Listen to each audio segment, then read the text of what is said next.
It's been over a year since Apple refreshed their iMac lineup with updated performance hardware and Thunderbolt 3, which aren't major changes, but they're personally a huge deal for us as full-time video editors. Last month came a new kid on the block, the 2018 top-spec i9 MacBook Pro, and based on the benchmarks, it almost seems like it's a better choice over the 5K iMac. Well, let's find out. The 5K iMac has been our main video editing machine since it was released, and of course, we opted for the top spec model with 32GB of RAM and 512GB of SSD, which will run you $3,000, $200 cheaper than the new top spec i9 MacBook Pro. However, the 5K iMac is the only new Mac that allows you to add in third-party RAM, which we did. We went with an 8GB model, added in 32 gigs, and now we've got a 40GB model for only $3,000. That's $300 less than the 32GB model. Now let's add in the base iMac Pro. For only $1,700 more, it may seem worth it to go with that over the 5K iMac. You get an 8-core Xeon processor, 32 gigs of RAM, and 1TB of SSD storage. Based on that, it should easily outperform the 5K iMac, right? Before we get into performance testing, let's talk about what we like about the 5K iMac, what we don't like, and what we can expect for this year's refresh. The design of the 5K iMac is iconic and high quality, but it's been 6 years since the last redesign, and the large bezels are starting to look a bit dated.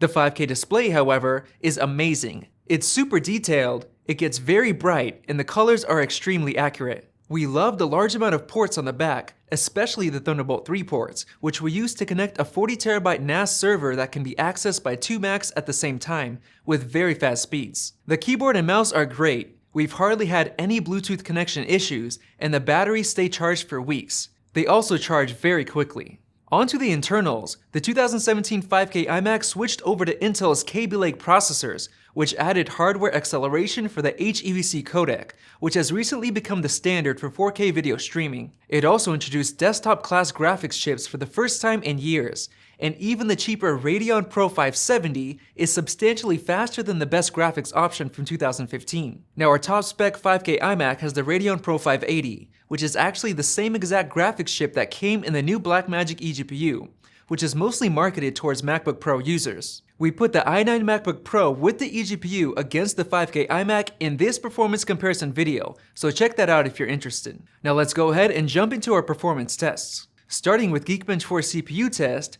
the 5K iMac gets the best single-core score, but also the worst multi-core score, mainly due to differences in the amount of cores. Now for Geekbench 4's graphics test, the iMac Pro is the clear winner, scoring 3 times better than the i9 MacBook Pro. In Cinebench R15, the 5K iMac is not far from the MacBook, and that's only because the MacBook thermal throttles under load, and the iMac Pro destroys both machines.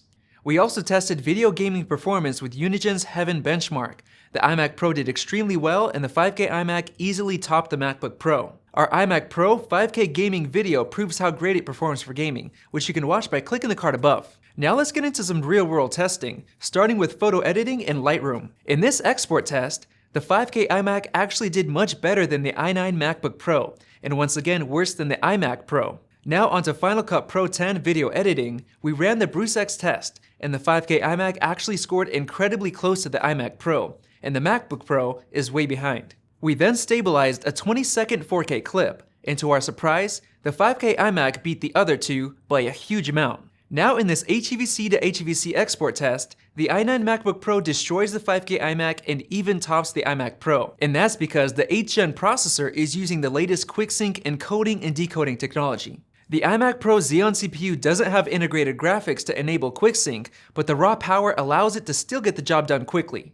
Moving on to a 5-minute 4K export, the iMac Pro was actually the slowest in this test, due to the lack of QuickSync.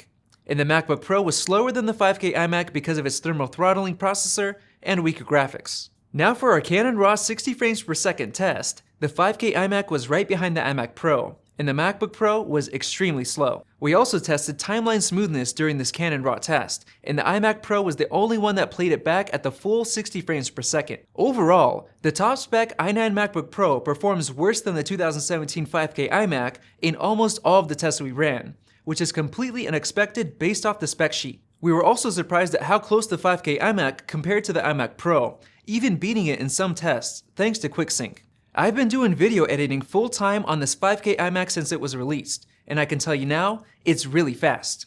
I've had to use Max's 2016 top-spec 15-inch MacBook Pro a few times, and it seemed unbearably slow in comparison. We shoot and edit everything in 4K, and I do a lot of stabilization, which as you guys saw, is almost twice as fast on this 5K iMac, and the time savings really do add up throughout the day. We also export everything in 4K as well, which as you guys saw, is faster on the 5K iMac, so this machine really is the best bang for the buck for our scenario. On the negative side, the fans do get noticeably loud when exporting longer 4K videos. I personally prefer using Google's Chrome browser, and even with 40GB of RAM, the fans can sometimes kick up really loud when I'm researching and opening a bunch of tabs at once. Apple recently added HDR editing support to Final Cut Pro in the 10.14 update, but of course, there's still no HDR display in any Mac device. This hints that Apple will either be working with a company like LG to bring us a new HDR display, or Apple will do it themselves in the next iMac or iMac Pro, or maybe even the rumored Apple Cinema display. Overall, the 2017 top-spec 5K iMac is one of the best performing Macs ever made,